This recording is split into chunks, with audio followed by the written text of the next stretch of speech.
1850선까지 단숨에 올라왔던 시장이 숨고르기에 들어갔습니다. 생각보다 적었던 오펙 플러스의 감산 합의 규모와 또 코로나19 확진세가 강한 부분이 시장에 부담이 됐습니다. 이제 국내 실적 발표와 G2 경기 지표 발표를 확인하려는 모습을 보이며 우리 시장은 장 막판 강한 조정을 받았는데요. 주간 증시 전망 금일 시황 정리해드린 뒤에 취재 기자와 함께 자세히 이야기 나눠봅니다. 금일 코스피는 1.88% 하락한 1825.76포인트의 거래를 마감했고 코스닥 역시 2.38% 급락하며 596.71포인트의 거래를 마쳤습니다. 코스닥은 5거래일 만에 다시 600선을 내줬습니다. 거래소는 개인이 7,587억 원을 순매수했지만 기관과 외국인이 각각 4,566억 원, 2,955억 원씩 매도하며 하락을 주도했습니다. 코스닥 역시 개인이 2,144억 원을 매수하며 시장 방어에 나섰지만 기관과 외국인이 1,106억 원, 938억 원씩 매도하며 하락장을 만들었습니다. 코스피 시가총액 상위 대다수 종목들 조정을 받았습니다. 셀트리온이 상대적으로 강한 흐름을 보였는데 코로나19 항체 치료제 최종 후보군을 확보했다는 소식이 호재로 작용한 겁니다. 코스닥 역시 시가총액 상위주들 대다수가 조정을 받은 가운데 셀트리온 헬스케어와 셀트리온 제약 역시 코로나19 항체 치료제 관련 소식에 긍정적 흐름을 가져갔습니다. 퇴행성 관절염 치료제 인보사 K주가 미국에서 임상시험을 재개한다는 소식에 코오롱 그룹주들의 투자 심리가 급격히 살아난 모습입니다. 이에 코오롱 생명과학을 비롯한 코오롱, 코오롱 머티리얼 등의 그룹주들이 일제히 상승 마감했습니다. 서울경제TV 서정덕입니다. 주간 증시 전망 증권부 이소연 기자 연결돼 있습니다. 이 기자 나와 있습니까? 네, 안녕하세요. 네, 유가부터 좀 여쭤보도록 할게요. 오펙 플러스 회의가 있었는데 유가 감산 합의는 이뤄졌어요. 그런데 1,000만 배럴에 못 미치는 970만 배럴입니다. 시장의 반응은 지금 어떤 겁니까? 네, 시장에서는 코로나19에 따른 수요 감소에 못 미치는 감산 수준이라는 평가를 공통적으로 내놨습니다. 또한 감산에 합의한 오펙 플러스 국가들의 이행 여부와 미국의 감산 동참 여부를 확인해야 한다는 의견도 더해졌습니다. 다만 어쨌든 합의를 이뤄냈다는 점에서 긍정적인 부분을 짚는 의견들도 있었습니다. 심수빈 키움증권연구원은 증산에 대한 불확실성이 해소됐다는 점에서 국제유가가 추가 하락할 가능성이 낮아졌다고 평가했고, 심혜진 삼성증권연구원은 석유시장 점유율 전쟁이 종료됐다는 의의가 있다며 게다가 G20 국가들의 감산 총량과 오펙 플러스 국가의 감산량을 더하면 규모가 큰 편이라고 분석했습니다. 김소연 대신증권연구원 역시 감산 합의에 따라 국제유가의 하방 경직성이 강해졌다고 말했습니다. 그리고 이번 주는 코로나19가 우리 실물 경제에 얼마나 큰 타격을 주고 있는지 이제 알아볼 수 있는 기회가 될 수 있다고 합니다. 그리고 G2 지표에 따라서 증시 향방이 갈릴 수 있다라는 전망이 있던데요. 미국 소비 지표부터 좀 알아볼까요? 네, 미국 경제의 3분의 2를 차지하는 소비 지표는 오는 15일 발표됩니다. 코로나19 확산에 따라 소비 활동이 위축되면서 큰 폭의 소비 감소가 불가피할 전망인데요. 그나마 사재기나 온라인 구매 증가 등이 지표의 긍정적인 요인이 될 것으로 전망됩니다. 또한 주택 건축 허가 건수와 주택 착공 건수 등은 모두 전월 대비 10%대 감소가 예상되는 상황입니다. 특히 경기 부양책이 동원되고는 있지만 대규모 실업을 막지 못했다는 점에서 4월 소매 판매와 주택 지표는 더 나빠질 것으로 예상됩니다.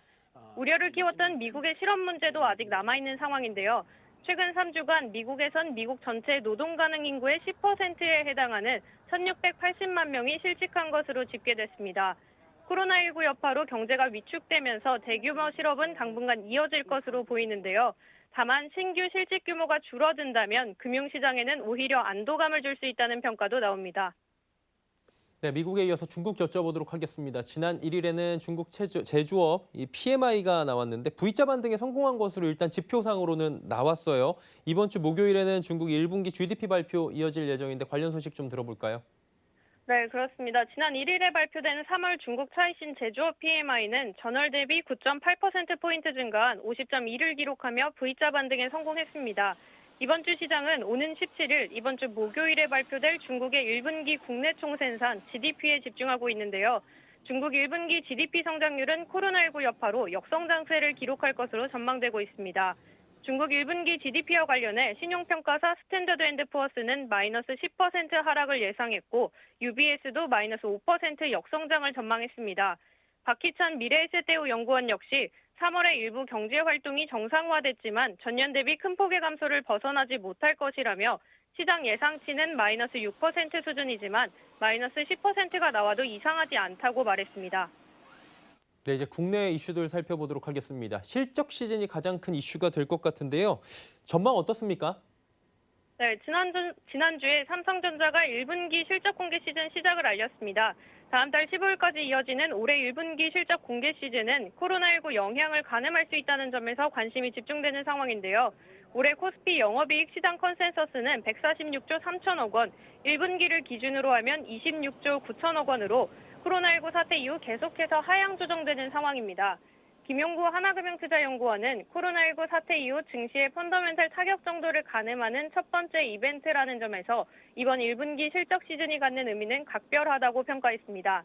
김 연구원은 다만 현재 주가가 올해 코스피 영업이익 100조 원 턱걸이 수준을 선반영하고 있기 때문에 기업의 생존을 위협하는 수준의 실적 쇼크가 아닌 이상 시장 영향은 대체로 중립 수준으로 제한될 것이라고 전망했습니다.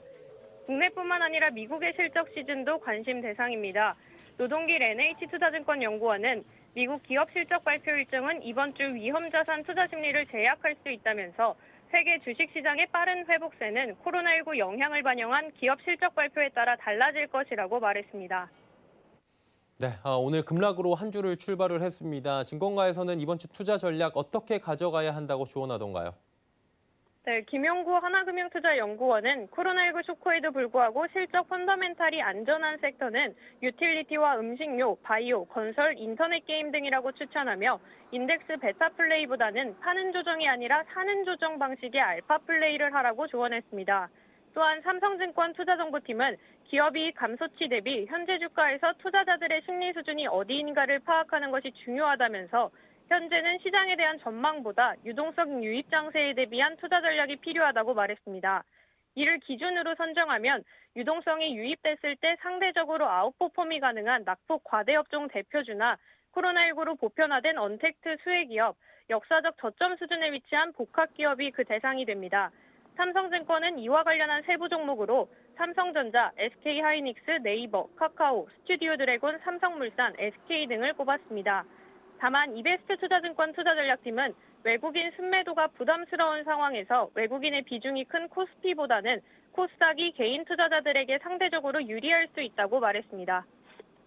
네, 주간 증시 전망 증권부의 이소연 기자와 함께했습니다. 고맙습니다.